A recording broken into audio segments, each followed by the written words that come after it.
그래서 이제 우리 자연과학을 함께 공부해 보도록 하겠습니다. 그래서 18쪽에 보시면은 자연과학의 이제 기초죠, 그쵸? 자연과학의 기초 부분을 우리가 함께 공부를 해 가고요. 그 중에서 오늘은 서론 부분이 되겠네요. 아마 그 이후도 진행될 겁니다. 본 과정에서 우리 생활 주변 세계와 그 세계가 존재하는 우주에 대해서 배우게 될 거래요. 우리 주위에 항상 존재하는 공기부터 방사능과 은하수와 같이 신비로운 것들, 그리고 지구 구조와 태양계와 은하계에서 지구의 위치에 대해서까지도 공부한대요. 뭔가 참 엄청난 걸 배우는 거죠. 그쵸? 예. 그래서 천문학도 조금 들어가 있고, 네, 막 심화돼 있진 않겠죠. 자, 우리는 이러한 모든 주제에 대한 연구를 자연과학이라고 부른대요. 그쵸? 그래서 우리가 살아가는 자연계를 공부하는 과학이다라고 해서 자연과학이라고 하는 거죠. 먼저 기본적인 개념에 대해 설명하도록 하겠다. 더 깊게 공부하기 전에 기본적인 것들은 반드시 이해하고 있어야 한다. 보통 공기에 대한 것이나 우리 행성의 구조에 대한 것, 날씨나 천문학에 대해서는 들어보았겠지만 아마도 이들에 대해 지금 여기서 배우게 되는 것만큼 깊이 있게 배우지는 않았을 것이다. 따라서 이와 같은 주제에 대해 약간 알고 있다고 하더라도 이번 과정을 착실하게 공부하는 것이 좋다. 본 과정의 학습이 쉽지만은 않을 것이다. 하지만 본 과정을 배우고 나면 굉장한 양의 지식과 교양을 습득할 수 있으며 나아가 하나님의 창조 신비를 올바르게 인식할 수 있을 것이라고 서론을 말하고 있지요. 그리고 이제 첫 단락이죠. 첫 단락으로 원자와 분자에 대한 내용이에요. 이거 이제 일반 과학에서도 나왔던 얘기죠. 그쵸? 그 역사에서 그 과학의 역사에서 원자론 이런 거 할 때 살짝 다뤘던 그런 부분인데 조금 더 자세하게 설명이 나와 있습니다. 본 과정에서는 가능한 한 많은 많은 개념을 실험을 통해 설명할 예정이다. 직접 손으로 실험을 해보면 그냥 설명을 듣는 것보다 훨씬 더 쉽게 개념을 이해할 수 있게 되겠죠.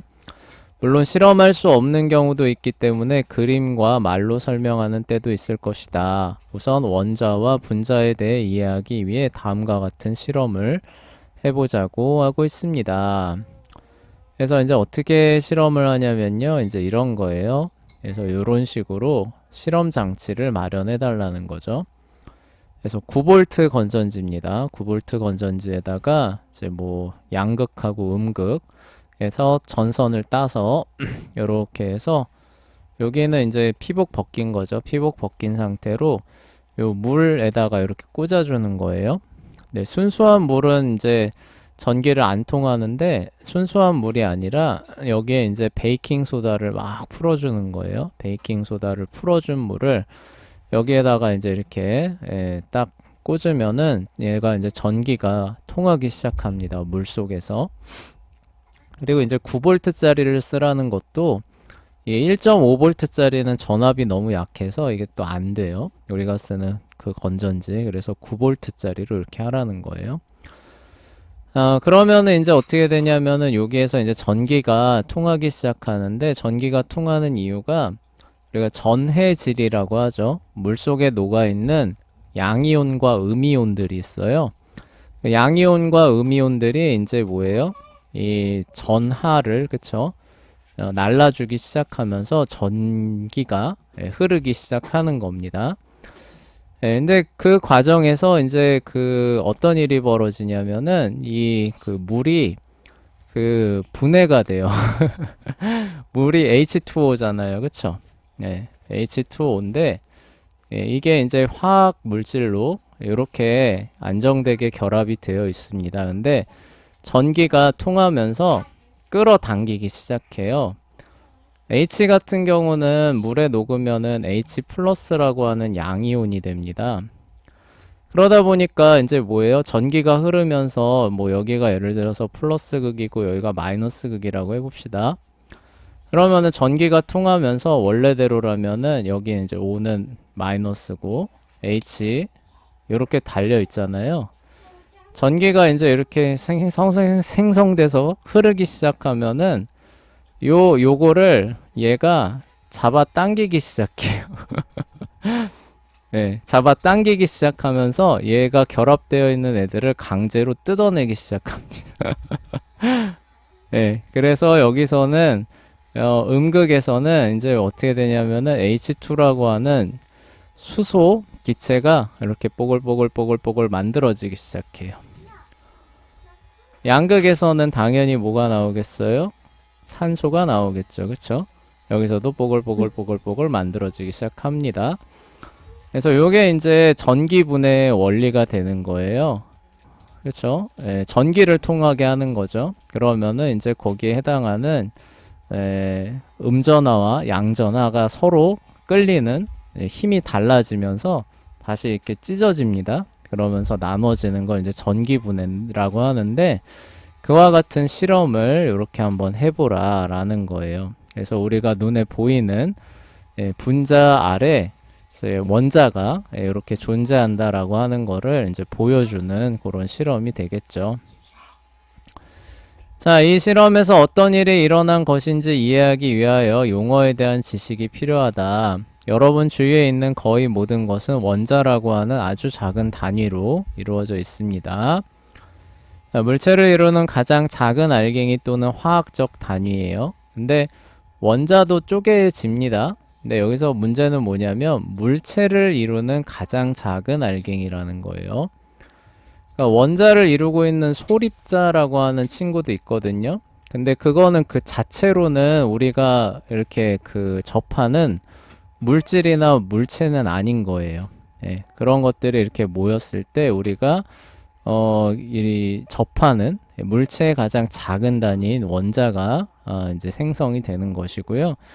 또 원자가 또 이렇게 아까 말했던 것처럼 결합해서 물 분자 같은 거 이런 게 만들어지는 거죠. 근데 원자와 분자는 물체를 이루는 그런 그 친구가 되지만 원자를 이루고 있는 원자에도 전자 같은 거 있잖아요. 그렇죠?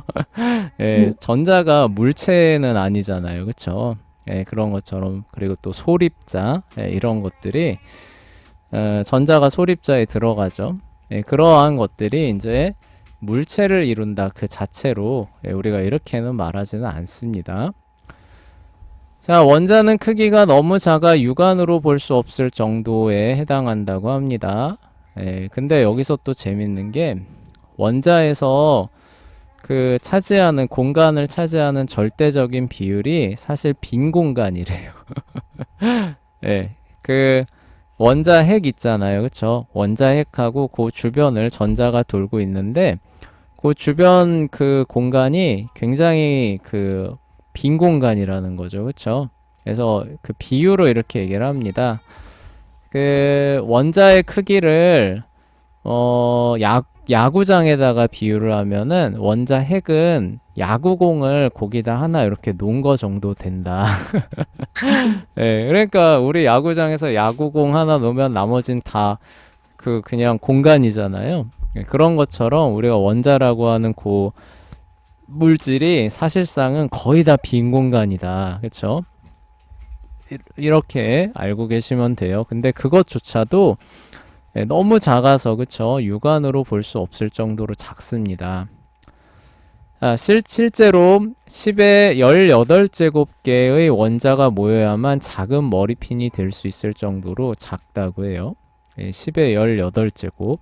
이거 참 우리가 현실상으로는 거의 사용할 수 없는 숫자죠. 그쵸? 자, 이들을 볼 수 없다면 이들이 존재한다는 사실을 어떻게 알게 되었을까? 원자가 존재한다는 사실을 설명할 수 있는 수많은 실험을 통해서 원자가 아니라면은 이러한 현상이 일어날 수 없다는 거죠. 예를 들어서 방금 물을 분해했잖아요. 그쵸? 근데 물이라는 것 자체가 원자의 결합인 분자로 이루어져 있지 않다면은 전기를 통했을 때 이게 다시 쪼개지면서 새로운 물질들이 이렇게 나오는 이런 게 이제 나올 수가 없는 거죠. 그쵸? 이러한 사실들을 통해서 어떠한 물질들은 원자들의 조합으로 이루어져 있다. 이런 것들이 이제 확인이 가능하다. 지금 그런 얘기죠. 뭐 다 아는 얘기일 겁니다. 네, 이미 다 아는 얘기일 텐데 다시 한번 복습한다고 생각하세요. 이 모든 간접적 증거들로 인해 우리는 원자가 실제로 존재한다고 믿는 것이다.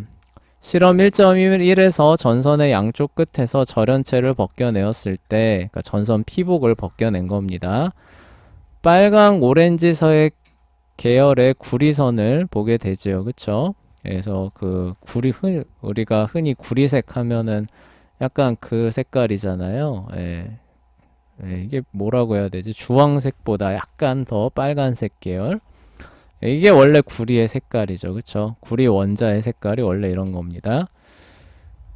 구리도 한 종류의 원자로 알려졌다. 즉 전선에서 관찰한 구리는 서로 뭉쳐져 있는 구리 묶음을, 그러니까 여기도 한 이렇게 모여 있겠죠. 그쵸? 10에 뭐 몇십 승계 이렇게 모여 있으면은 우리가 볼 수 있는 정도로, 그쵸? 이렇게 쭉 전선으로 그 볼 수 있게 되겠죠. 근데 그러한 것들을 계속 확대해 보면 어떻게 되는 거예요? 이러한, 그쵸? 그 하나하나, 그쵸? 알갱이들이 이거는 이제 이렇게 연결되어서, 그쵸? 아마 이거는 뭐 전기적으로 연결되었을 겁니다. 연결돼서 이렇게 쭉 늘어서 있는 그런 모습을 볼 수 있다, 이런 뜻이죠. 자, 원자 하나하나를 볼 수는 없지만 수천조의 원자들이 서로 모이면 그들이 이루는 물질을, 그쵸? 물질을 볼 수 있게 됩니다. 수조의 구리 원자들이 모이면 탄력성 있고 전기가 통하는 빨강 오렌지색의 금속이 되며 우리는 이것을 구리라고 부르게 됩니다. 원자의 개수는 이제 대략 어떻게 되냐면은 대략 한 116개 정도가 된다고 해요. 자연계에서 발견할 수 있는 원자는 요 정도 숫자가 된다고 합니다. 물론 실험실에서는 더 만들어낼 수는 있다고는 해요. 근데 이런 그 원자들은 일부러 이제 그 무겁게 만드는 거예요. 그래서 막 입자 가속기라 그래서 에너지를 많이 준 상태에서 양쪽에 두 개의 원자들을 충돌시키면은 얘네가 순간적으로 하나의 원자가 됩니다. 그러니까 전혀 별개의 원자가 생겨나는 거죠. 근데 불안정해서 곧장 다시 나눠진다고 해요. 그러니까 현실에서는 볼 수는 없는 실험실에서 아주 잠깐, 아주 짧은 시간 동안에 존재하는 그런 원자가 되는 거죠. 실제로 우리가 뭐 방사성 그 우라늄 같은 거 있잖아요. 그 원자력 발전에 쓰는 방사성 그 우라늄. 그것도 가만히 놔두면은 이제 붕괴합니다. 그래서 방사성 붕괴를 일으키면서 다른 원소로 바뀌어요. 다른 원소로 바뀌는데 그게 이제 그 핵이 너무 이제 무거운 거예요. 비대에서 이제 떼어내고 이제 그 다른 원소로 바뀌는 그런 과정이 되는데요. 어거지로 이걸 뭉쳐놓은 거잖아요. 그쵸?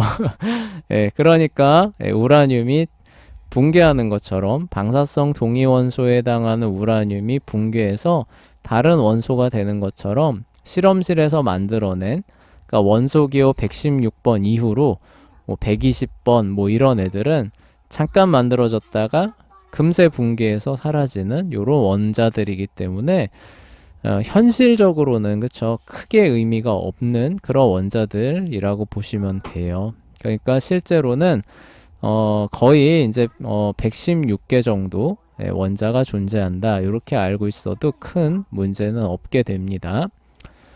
시간이 흐를수록 과학자들이 새로운 원자를 발견하게 되므로 이게 이제 이런 거예요. 자연계에서 발견하는 게 아니라 실험실에서 합성해내면서 발견한다, 이렇게 보시면 돼요. 이 원자 개수는 계속해서 늘어나고 있다. 그래서 선생님이 찾아봤을 때 한 120번 정도까지, 그쵸, 합성하는데 성공한 거로 알고 있거든요. 그 이유는 어떻게 되는지 모르겠는데 의미가 별로는 없어요.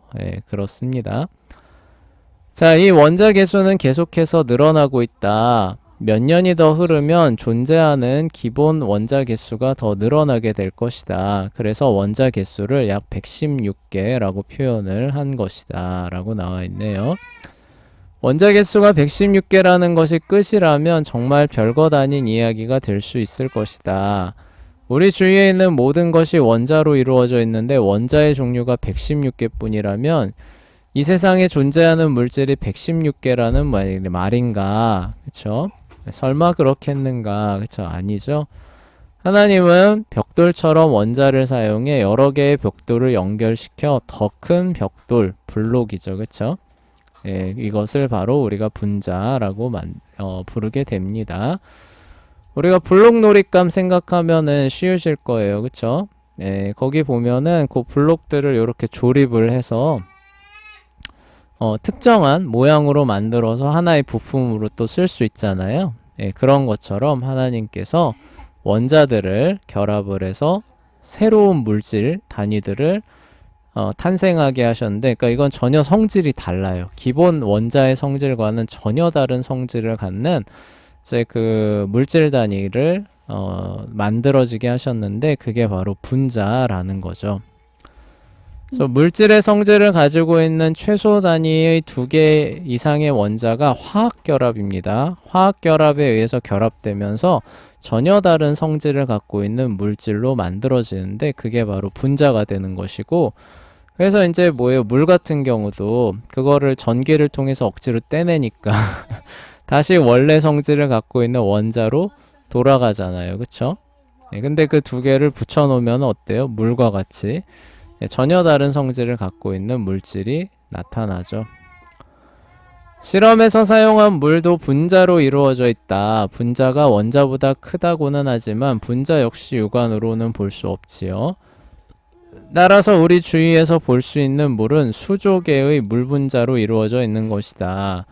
수천 개의 구리 원자로 이루어져 있는 구리 전선과 같이 말이다. 그쵸? 똑같죠. 그쵸? 물 분자는 한 개의 산소 원자가 2개의 수소 원자와 결합하여 만들어진다. 그래서 선생님이 화학기호로 그쵸? 계속 종종 쓰죠. H2O. 산소가 O거든요. 수소가 H고. 그래서 수소 2개에 산소 하나에 수소 2개가 화학적으로 결합되어 있는 화학적으로 결합됐다. 공유 결합인데 이것도 화학적이라고 봐야 되겠죠. 그쵸? 그 원자의 결합 방식이 여러 가지가 있는데 그 중에서 공유 결합이라고 하는 방식으로 하여간 결합이 돼서 이렇게 나오는 겁니다. 자, 이 원자들이 어떤 특별한 방식으로 서로 연결되었을 때에만 물 분자가 형성이 되어 원자와 분자의 차이점을 아래 그림으로 설명해 놓게 됩니다. 그래서 이런 식으로 원자가 있죠. 그래서 산소 원자가 빨간색이고 수소가 노란색이에요. 실제로 크기가 산소가 훨씬 큽니다. 이런 상태에서 어떻게 되는 거예요? 이렇게 결합이 되면은 얘는 물이죠. 그쵸? 그리고 요 물 분자들이 이제 쭉 이제 또 연결됩니다. 그래서 이제 뭐예요? 흘러가는 물이 되는 거죠. 자, 이제 실험 1.1의 결과에 대해서 논의해보자. 유리병에 물을 채웠다는 것은 수천 조개의 물 분자로 유리병을 채웠다는 말이 되겠죠. 전선을 물속에 담그자 건전지에서 전기가 물로 흘러 들어가기 시작합니다. 즉 전기 에너지가 실제로 물 분자 일부를 수소와 산소로 분해하였기 때문에 수소와 산소가 기체가 되어 거품이 일어나게 되었던 것이다. 화학적으로 결합이 돼서 물이라고 하는 새로운 물질을 만들어냈는데 전기가 얘네를 떼내니까 어때요? 다시 원래의 원자 형태가 나타나는 거죠. 그게 바로 기체로 나타나는 겁니다. 이와 같은 사실로 분자에 대해 알 수 있다. 각 물 분자는 한 개의 산소 원자와 2개의 수소 원자가 서로 결합하여 이루어진다. 이 원자들이 그러한 방식으로 결합했을 때에만 무취, 그러니까 냄새가 안 나고 색이 없고 맛이 없는 물이, 순수한 물은 원래 그래요. 형성이 되는 것이다. 전기를 사용하여 물 분자를 분해하면 수소와 산소가 형성된다. 수소는 폭발성 가스이며 산소는 우리를 살아가게 해주는 기체이죠. 이에 대해서 생각해보라. 산소와 수소는 그들만의 특별한 특성이 있는 기체, 그쵸? 그래서 폭발하는 성질이 있는, 산소는 산화시키는 그런 성질이 있는 기체죠.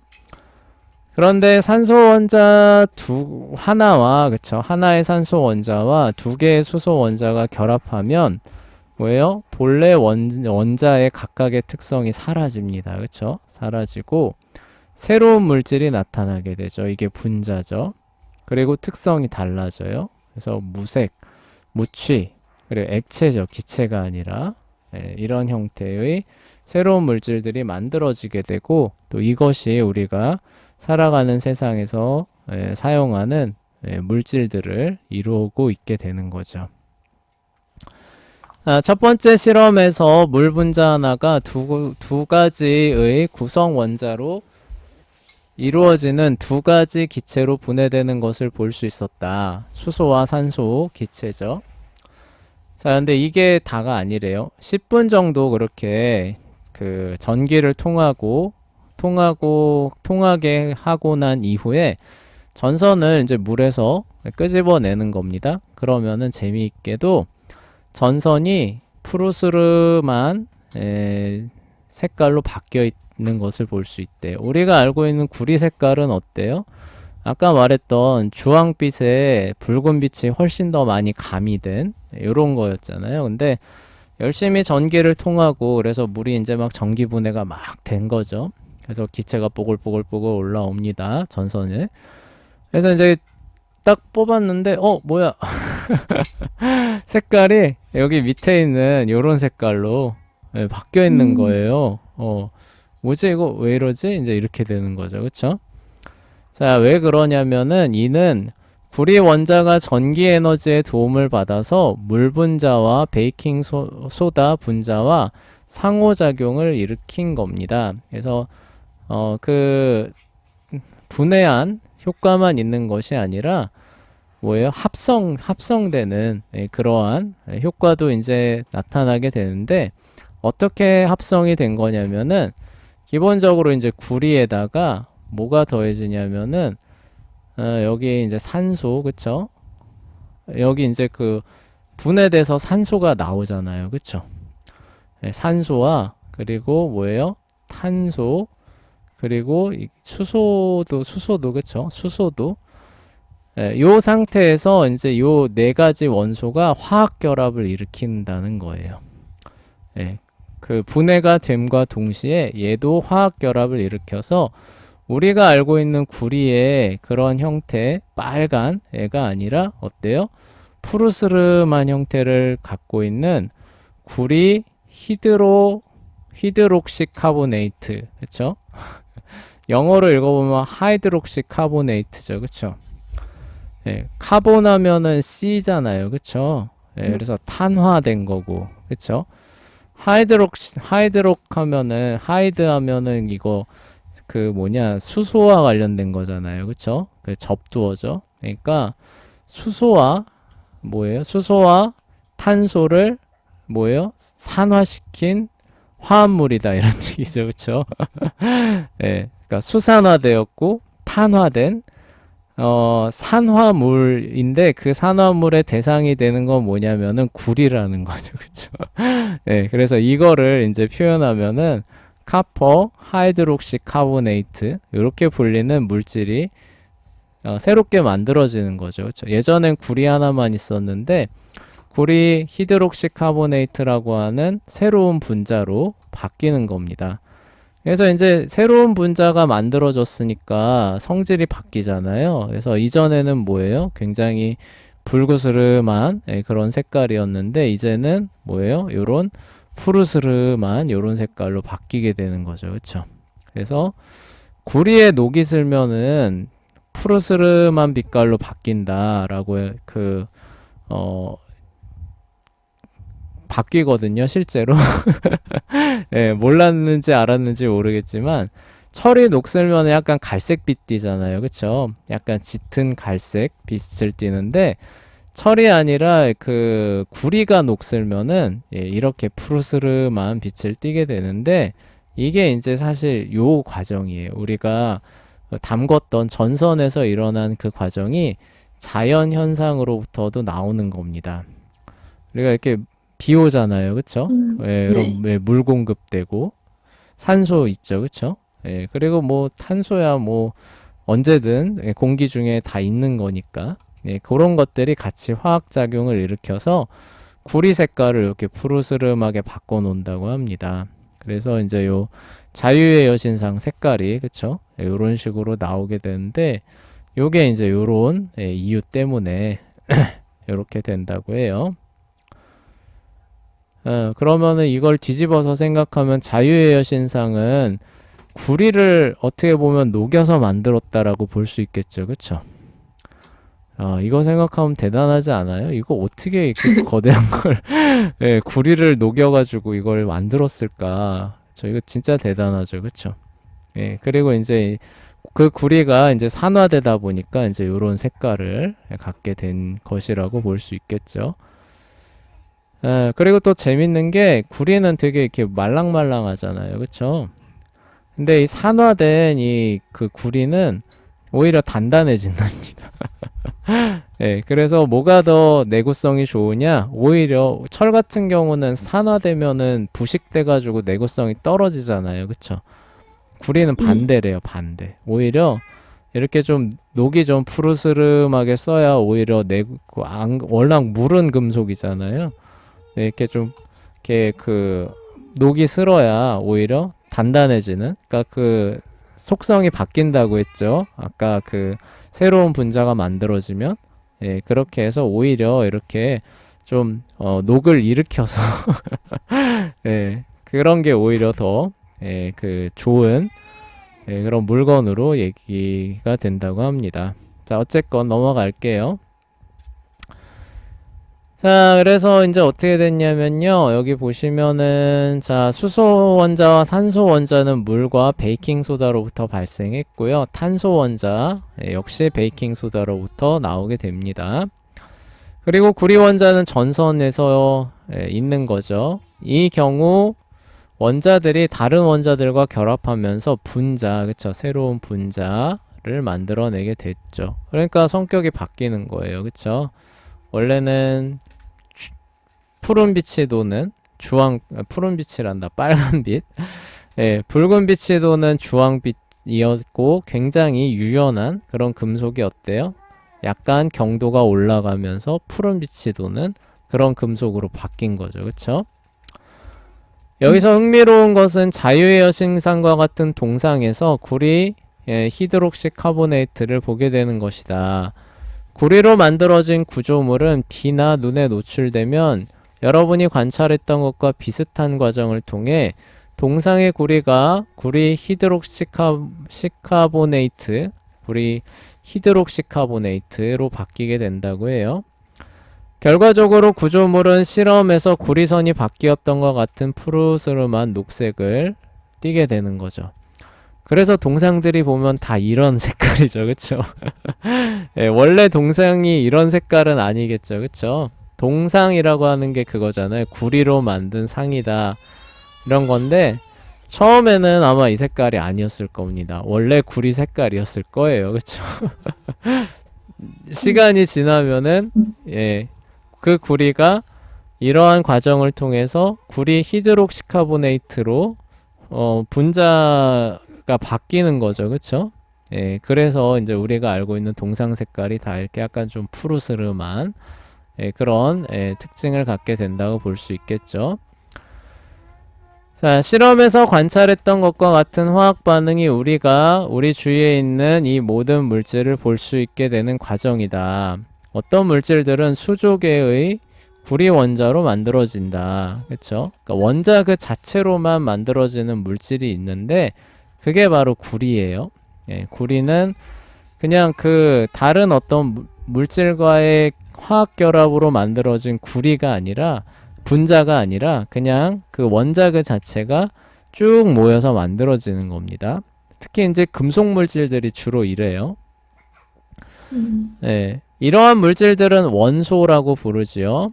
근데 우리 주위에 있는 물질들은 대부분 이런 거 말고 분자로, 그쵸? 예, 원자들의 결합인 분자로 이루어져 있는데, 이게 바로 이제 물, 소금, 설탕과 같은 그런 물질들이 다른 원자들의 결합인 분자의 형태로 이루어진 새로운 물질들이죠. 그래서 이러한 물질들을 화합물이라고 부르는데, 이건 뭐냐면은 화학적인, 그쵸, 결합을 통해서 만들어내진 물질이다. 그쵸? 화학적으로 조합한 새로운 물질이다. 무슨 얘기인지 알겠죠? 그쵸? 그래서 네. 화합물이라고 하게 돼요. 그리고 우리 주위에서 흔히 볼 수 있는 나무, 공유, 플라스틱 등은 두 가지 이상의 물질이 이 각각의 성질을 유지하면서 섞여 있는 상태도 있을 수 있습니다. 이런 거를 화합물이라고 하지 않고 혼합물이라고 불러요. 뭐가 혼합물에 해당한다고 볼 수 있냐면은, 대표적인 게, 선생님 여기 지금 요 손난로 있는데 보이나요? 여기 네. 보시면은 플라스틱 있죠, 그쵸? 네. 그리고 옆에 뭐예요? 금속 있잖아요, 그쵸? 네. 네, 하나의 이 그 물질을 이루고 있는 것처럼 보이지만 그냥 다 자기 성질을 갖고 있으면서 얘네는 그냥 그 자리에 섞여 있는 것일 뿐이에요, 그쵸? 네, 요런 네. 물질도 있는데 요런 거를 혼합물이라고 부릅니다. 그러니까 설탕물 같은 거. 네. 어때요? 달콤하죠, 그쵸? 근데 거기에는 설탕의 성질과 물의 성질이 그대로 다 남아있는 거죠, 그쵸? 이런 거 같은 경우가 이제 해당한다고 볼 수 있겠죠. 지금까지 앞에서 시행한 실험에 대해 설명했다. 이제 실험이 의미하는 것을 이해할 수 있을 것이다. 실험 노트에 어떤 실험을 했는지를 지금까지 배운 내용과 함께 기록해보라. 그 실험으로부터 얻을 수 있었던 자료와 관찰 사항을 적은 다음에는 그와 관련된 정보를 읽어보아야 한다. 그리고 실험 과정과 어떤 것을 배울 수 있었는지 요약해보라. 그렇게 하면 실험으로부터 최대한 많은 것을 얻을 수 있을 것이다. 라고 얘기를 하고 있지요. 그쵸? 자, 원자 분자에 대한 개념을 배웠으니 스스로 푸는 문제를 풀어보면서 확실히 이해했는지를 확인해보자. 라고 얘기를 하고 있어요. 자, 그래서 스스로 푸는 문제, 이번 시간 끝나고 한번 풀어보세요. 과연 내가 제대로 이해했는가 확인해 보시면서 책에서 답 찾아서 맞춰주시면 됩니다. 자, 다음 부분으로 넘어가기 전에 여러분이 한번 봤을 법한 사실의 진실을 이야기해 주겠다고 해요. 과학을 공부하다 보면 과학자들이 주사형 터널 현미경이라고 부르는 기구를 사용해 실제로 원자를 보았다고 말하곤 한데요. 아마도 학생들은 그림 1.3과 같은 사진을 그러면서 봤을 거라고 합니다. 이 사진에 보이는 원뿔 모양이 바로 원자라는 설명을 들은 적이 있을 것이라고 한다고 해요. 자, 그래서 그림 1.3을 한번 봅시다. 자, 요런 식으로, 그쵸? 뭐 무슨 꽃 같기도 하고, 요런 이렇게 돌기 같은 게 요렇게 나와 있는 요게 이제 니켈 원자 하나하나다 요런 식으로 이야기를 한다고 합니다. 자, 그림 1.3이 정말 니켈 원자인 것 같은가? 지금 정말로 니켈 원자를 보고 있다고 생각하는가? 그렇게 보일지는 몰라도 이 사진은 실제 원자의 모습이 아니다. 주사형 터널 현미경으로는 일반 현미경으로 보게 되는 방식으로는 볼 수가 없어요. 그러니까 광학 기법을 통해서 이거를 확대해서 네, 이 정도 크기까지 키운 거냐라고 하면 그렇지는 않다는 거예요. 그래서 전혀 다른 방식을 사용을 하게 된다는 건데요. 그게 뭐냐면은 전류 변화를 갖고 수학을 돌려서 이미지로 구현을 하는 겁니다. 광학의 그런 차원에서 배율을 늘려서 볼 수 있는 대상이 아니기 때문에 그래요. 주사형 터널 현미경은 대전된 탐침, 여기서 대전이라고 하는 건 전하를 띄고 있다는 뜻이에요. 대전된 탐침이 물체의 토면을 통과하여 그 탐침을 통해 흐르는 아주 적은 양의 전류 변화를 측정하는 원리로, 그러니까 대전된 상태에서 뭐예요? 물체의 표면에 이렇게 닿게 되면은 이제 뭐예요? 전기가 통할 거 아니에요. 금속 같은 경우는. 그러면 전류 변화가 있겠죠. 그쵸? 그 전류 변화의 양을 이제 갖고, 그쵸? 이게 얼마나 변하느냐? 이런 걸 갖고 그 양을 가지고 쭉 그래프를 그리는 거죠. 그쵸? 요런 식으로 만들어낸 이미지란 뜻이에요. 그리고 양자역학이라고 부르는 이론의 복잡한 수학 공식을 통해서 모양을 그려내는 겁니다. 그래서 물체 표면의 형상을 계산을 해내게 되고요. 그러니까 요 정도 변했다면은 양자역학에 따르면 요런 모양일 거야, 요런 모양일 거야, 이렇게 되는 거죠. 컴퓨터는 그 식을 계산하여 그래프를 그리고 색을 넣어 화질을 향상시킵니다. 그렇게 해서 만들어진 영상이 요런 영상이 되게 돼요. 즉 그림 1.3에서 보이는 사진은 특정한 환경에서 흐르는 전류와 관련된 이론을 사용하여 계산한 결과예요. 그쵸? 그러니까 이론적으로 이렇게 생겼을 것이다 이런 얘기지, 실제로 원자가 이렇게 생긴 것을 우리가 보았다라고 말할 수는 없다 이런 뜻이에요. 그 이론이 맞고, 그쵸? 컴퓨터가 계산을 올바르게 했다면 그 사진은 주사형 터널 현미경을 사용하여 관찰한 금속 표면에 있는 원자들의 화상이 맞겠죠. 그쵸? 그러나 여기에는 두 가지 만일이라는 이 가정이죠. 가정이 존재한다는 사실을 기억해야 한다. 이론과 계산이 모두 맞는다고 생각될 때는 그림 1.3의 사진은 분명히 니켈박 표면의 원자 형상과 비슷할 것이라고 생각할 수 있을 것이다. 어쨌든 다른 누군가가 원자를 본 적이 있다고 말해도 바보같이 믿어버리지는 말자. 우리는 아직 원자의 실제 모습을 본 적이 없다. 아직 우리는 그저 컴퓨터가 계산해낸 결과물인 원자의 화상만, 그쵸? 그래서 그게 맞다면은 대략 이런 모습일 것이다를 계산해낸 거지, 실제로 광학적으로, 그쵸? 광학적으로 그것을 본 적은 없다는 거죠. 그리고 볼 수는 없겠죠. 그쵸? 너무 작아서. 그래서 이제 그런 내용들 우리가 이렇게 공부해 봤습니다.